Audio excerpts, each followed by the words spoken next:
Morning everyone, welcome to All Four Queens. So this is just to give people a little bit of an update. So if you fancy something and you want to understand a little bit more about energy, I would strongly recommend you have a look at Lee Harris. He's very, very good.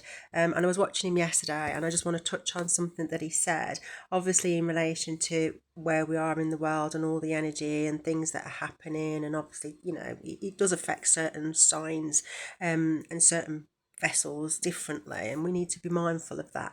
But one of the things he really touched on was calling in the divine masculine, and I've been doing that this morning, and I encourage anybody out there who wants change. Sorry, this is a comforter thing. I always do this. It's something I've always done.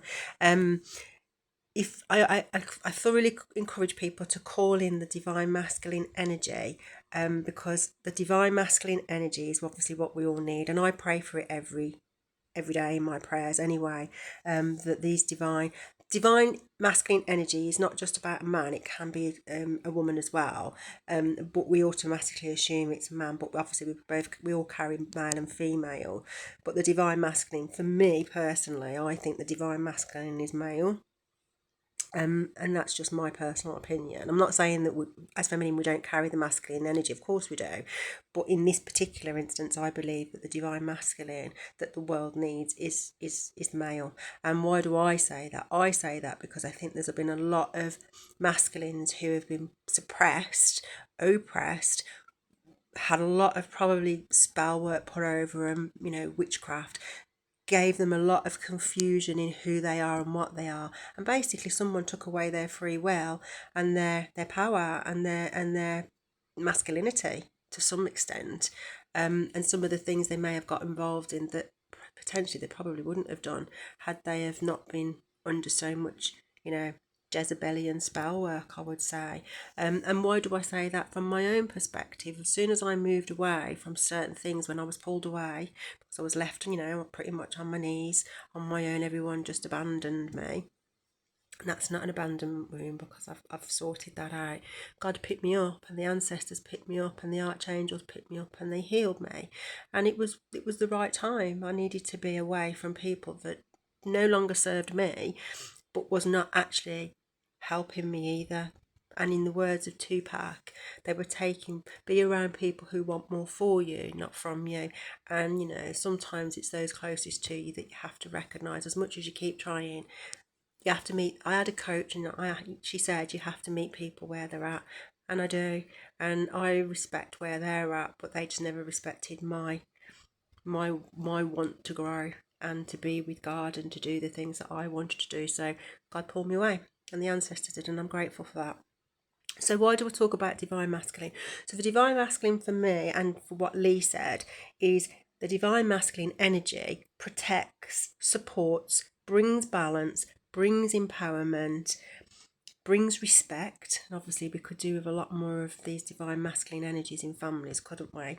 And I've added it's a nurturer as well, because I do believe they nurture. They are so comfortable with their feminine and masculine, and they're not afraid to be vulnerable, but they're also nurturers as well. And in the divine masculine rising, and raising his vibration and coming out more, that then dumbs down the distorted masculine, who is basically controlling, dominating, oppressive, suppressive, and acts out of fear and ego. And I think I've seen a lot of that in what I've gone through. I mean, I do chuckle to myself sometimes, and in my prayer I say I've got bigger gonads than some of them that have been attacking me, and I do believe some of them have been men. You have to ask yourself the question, why? But obviously it acts out of ego, doesn't it? It's fear, and we don't walk in fear, we walk in faith. And that's the difference between God and not believing in God, and not believing in his mercy and his grace. And that goes back to Judas, doesn't it? The recording I did on Judas. Anyway, the divine masculine, when he rises, he then enables the divine feminine. Although the divine feminine awakens first to awaken the divine masculine, and she awakens outside of the tower, which is where I was. Everybody just left me, did all these horrible things, and then just left me in silence, and God picked me up. The divine masculine awakes up in his tower. So when she awakens, he awakens and he goes, oh my goodness, where am I and what have I been doing? Because he starts to awaken. But when he awakens, he allows the divine feminine to bring balance, which is what she is, harmony, embracing her intuition to be able to, for the good of all, and truth, and bringing righteousness and also healing. But the divine feminine and the divine masculine together, the reason why people try and keep them separated is because she is his ears, his eyes, and everything that he doesn't see on his 360. She's there to give him clarity and guidance, and that's why they don't want the two together, because the two together are very strong and powerful.